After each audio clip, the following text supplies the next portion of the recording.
तो good morning friends, Radhe Radhe friends. तो आज दिन की शुरुआत कुछ यूजुअली जैसे हमारी होती है वैसे ही हुई, और उसी के साथ मैंने किया आज का डेली का टारगेट शेड्यूल। और फिर क्योंकि डेली टारगेट शेड्यूल करना कंपलसरी है, क्योंकि पता चल जाता है हमें करना क्या एक्चुअली में। ठीक है, आपको कंटिन्यूस होंगे तो आपको पता होगा। देन उसके अनुसार फिर मैंने किया टेबल को अपने सीक्वेंस में लगाया, मैं आई मीन किताबों को सीक्वेंस में लगाया, और मुझे पढ़ना क्या है उसी के अनुसार सबसे पहले देखा। एंड टाइम के अकॉर्डिंग मैंने क्या क्या पढ़ना है, तो मेरे को पढ़ना था इस टाइम, सुबह के टाइम मेरे को पढ़ना था वोकेबलरी को याद करना था।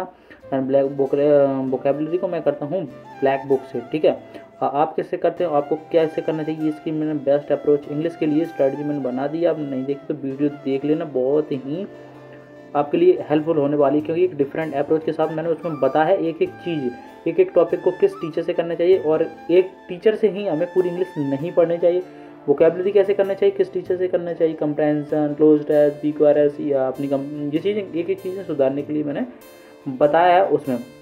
ठीक है, वोकेबलरी के एक जो डिफरेंट मेथड होता है ना, वो भी मैंने बताया, क्योंकि ऐसे आप ब्लैक से बुक करोगे तो 110% आपको याद नहीं होगा, 4 दिन बाद 5 दिन बाद भूल जाओगे। आपको भी पता होगा आपने किया होगा तो। देन इसके बाद फिर मैंने किया क्या, उसके बाद मैंने देखा हो चुके थे इसमें टाइम जीके और उसमें हो गया, तो फिर मैंने उठाया इंग्लिश का इसी टाइप को क्वेश्चन। लगभग 11 बज गए थे, घड़ी में मैंने देखा।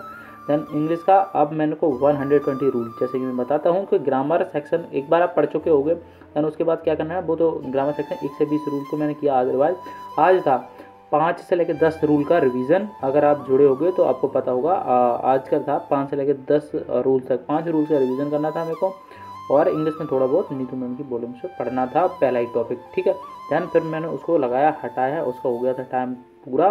फिर मैंने उठाया मैथ सेक्शन में उठाया, और उससे पहले मैंने की कैलकुलेशन, क्योंकि कैलकुलेशन करना मस्ट है। आप करते हैं कैलकुलेशन, नहीं करते, मेरी कैलकुलेशन वाली वीडियो डरी है, उसमें कैसा करना चाहिए और क्या ही उसके फ़ायदे हैं आपको पता चल जाएगा। ठीक है, अगर हम बात करें मैथ सेक्शन की, तो मैथ तो मैंने पढ़ लिया है। अब मैं करता हूँ प्रैक्टिस और मॉक देता हूँ, जिसमें गलती होती है टॉपिक में उस टॉपिक को लगा लेता हूँ।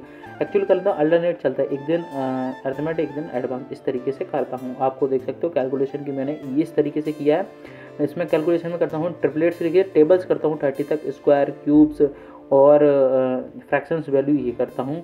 और आज था मेरा algebra topics, I mean math में, जो कि मेरे को इस कंसेप्ट से पढ़ना था, जो कि आपके सामने मैं अभी पढ़ता हूँ। ठीक है, अगर हम बात करूँ तो अगर मैथ के टीचर की, तो मैंने गगन सर से पढ़ा है। गगन सर का एक अप्रोच क्या रहता है कि वो कोई चीज़ को, काफ़ी क्वेश्चन को मन ही मन में करना सिखा देते, ये मेरे को सबसे बेस्ट अप्रोच लगी। बिकॉज ऑफ रीज़न SSC का यही है, टाइमिंग का पड़ जाता है। जो टाइमिंग के साथ खेलेगा वो समझो SSC को समेट लेगा है, तो वो रीज़न है। मैथ में सबसे ज़्यादा टाइम कंज्यूमिंग सब्जेक्ट है, आपको भी पता है, और सबको पता है कि मैथ कंज्यूमिंग टाइम, तो उसी के साथ करता हूँ। और मैथ का सेक्शन मॉक भी देता हूँ मैं डे बाय डे। अगर आप इस सीरीज से कंटिन्यूस बने रहेंगे तो आई थिंक आपको 2025 में 110% कह सकता हूँ, क्योंकि मैं इस तरीके से ही मैंने टाइम टेबल को शेड्यूल करके बनाया है। आप ये जुड़े होंगे तो आपको पता होगा। आई थिंक आपको ये ब्लॉग काफ़ी पसंद आया होगा। अगर नए हो तो चैनल को सब्सक्राइब करना, और टेलीग्राम चैनल को अमित परे ऑफिसर को जरूर जोड़ें, जहाँ मैं टारगेट सीरीज से आपको करवाता हूँ, और जिससे आपको 10 डेज में इंक्रीजमेंट आपके मार्क्स में जरूर देखे। एक बेस्ट अप्रोच के साथ मैं करता हूँ, और आई थिंक आपको भी करवाऊँगा। अगर आप चाहोगे तो किसी भी टॉपिक के, किसी भी टीचर के रिगार्डिंग, किसी भी एनीथिंग डाउट्स हो, आप कमेंट सेक्शन खुला आपके लिए, आप पूछ सकते हो। और होपफुली मिलते हैं नए ब्लॉग के साथ। Thank you.